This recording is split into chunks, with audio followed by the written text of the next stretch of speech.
Hi guys, my name is Matti Sulanto. I'm a photographer. In this video, I'd like to talk to you about something that I think is very important, if not vital or mandatory for good photography. And that is to be able to understand the mundane and to be able to get inspired by the mundane. Here on my right, I can see this building under renovation, and I really like the different types of surfaces and the different types of detail that I see, and I decide to take a picture. And I really like the result. It's a nice detail, and at the same time, it's a small document of my home neighborhood. Here on YouTube, at least on my YouTube feed, I see so many photographers who seem to be living in some kind of a street shooter's paradise. Street shooting is my favorite, or street and documentary is my favorite genre of photography.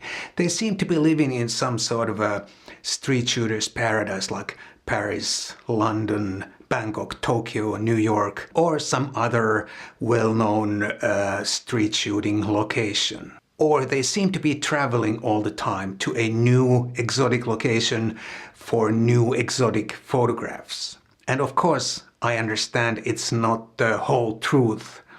Not everyone does that.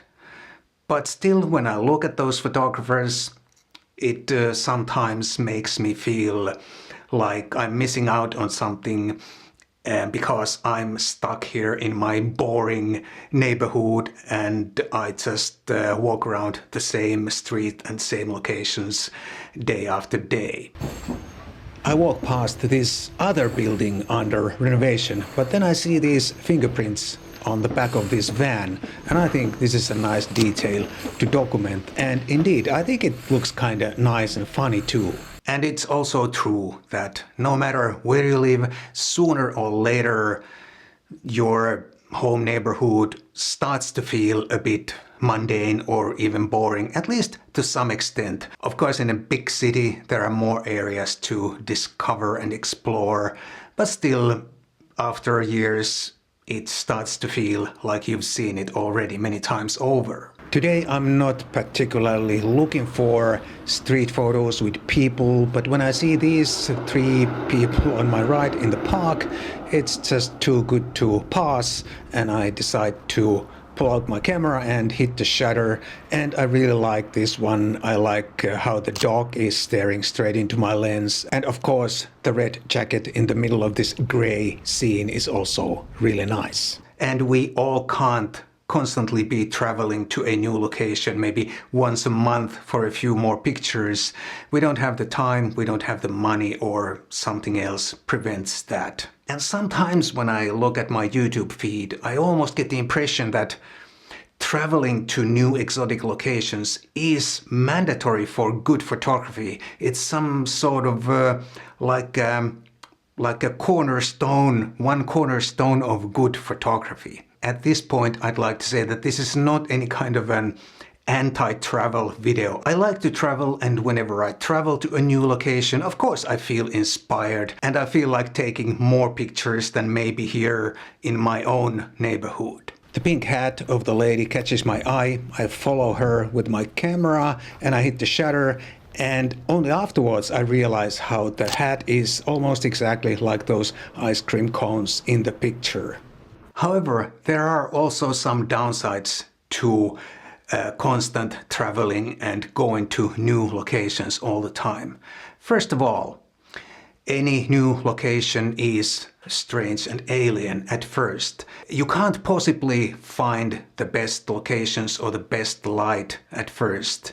You'd first have to get sort of used to the location and explore a bit. And that can take time. It doesn't happen in 1 or 2 days. And you also can't know the local customs, how people react to camera and how to behave in certain situations. Of course, you can watch a video ahead and sort of get some ideas, but it's never the same when you actually get there and start doing things, taking pictures or whatever it is that you do when you travel. That shallow water looks so dark, murky and sinister, but the reflection on the surface, on the other hand, looks so pretty and amazing. I like this. One quite extreme way to do travel photography is to travel to a known spot and take the same picture everyone else has taken millions of times already.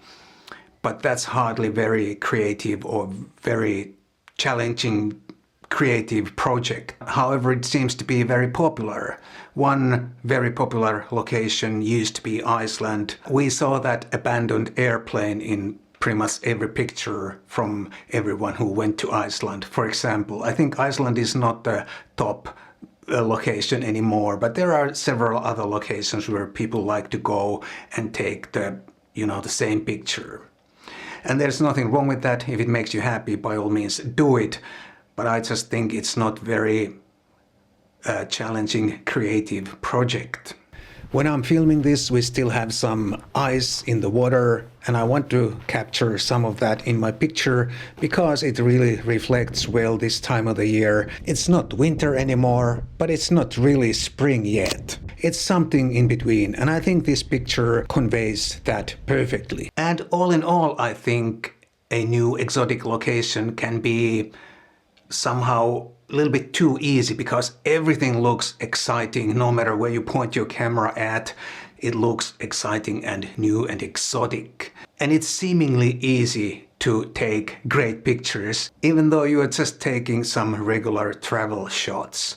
And of course, there's nothing wrong with that. We all want to document our travels because it's probably a big time event in your life. At least to me, every time I travel to another country or to another city, it's a big event to me, and I like to document that. And believe me, I have taken thousands and thousands of pretty boring travel pictures. At the time of hitting the shutter, I thought I'm creating something like a masterpiece, but later on I realized that it was just a normal tourist picture. I see that really beautiful hard light on the building on my left. I decided to go a little bit closer and have a go at that. This is going to be black and white, I think. It's going to look great. And let's first take a vertical picture. Not too bad. Beautiful hard shadows and lots of different surface detail and beautiful tonality. Let's turn the camera and take another one. I can't really decide which one is better, but both are, if nothing else, they are nice little documents of my home neighborhood. But like I said, there's nothing wrong with that. It's going to be a nice memory from that trip, and we all want to capture our memories too. However, if we want to create some great photography, exceptional photography, we have to be able to do better than that. All right, some reflections in the church window. I think it looks more like a hardware store than a church, but it is a church, and the reflections look intriguing. There's a poster with a face, and that I think adds to the scene. And I really like the end result. Lots of layers, lots of nice detail. For sure, in some exotic locations or at certain well-known photogenic spots, you might be able to create pictures which attract a lot of likes on social media, for example. But I don't think photography is about likes on social media. Besides, in my opinion, there is no direct correlation between the likes and good photography. The pictures that get a lot of likes are not necessarily good photographs, even though they attract a lot of likes. Hard lines and organic shapes. This is gonna look great in black and white.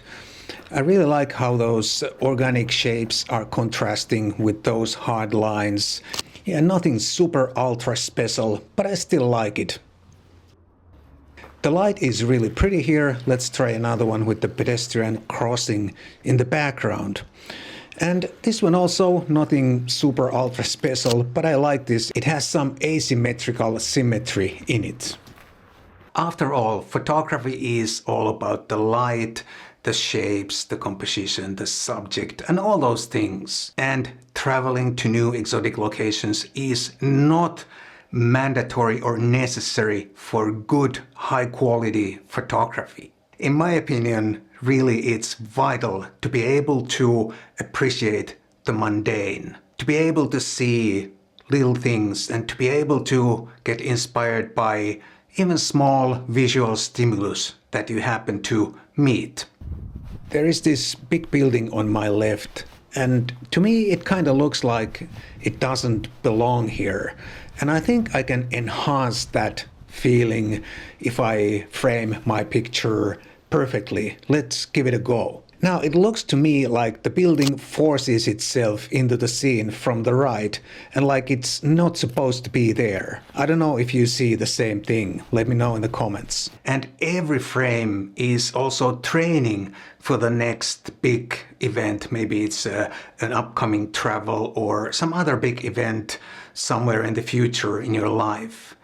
And it's also vital, important to train your eye and train your creative mind constantly. If you don't do that, your photography progress goes into reverse and it starts to go backwards. You probably don't want that. I don't want that, for sure.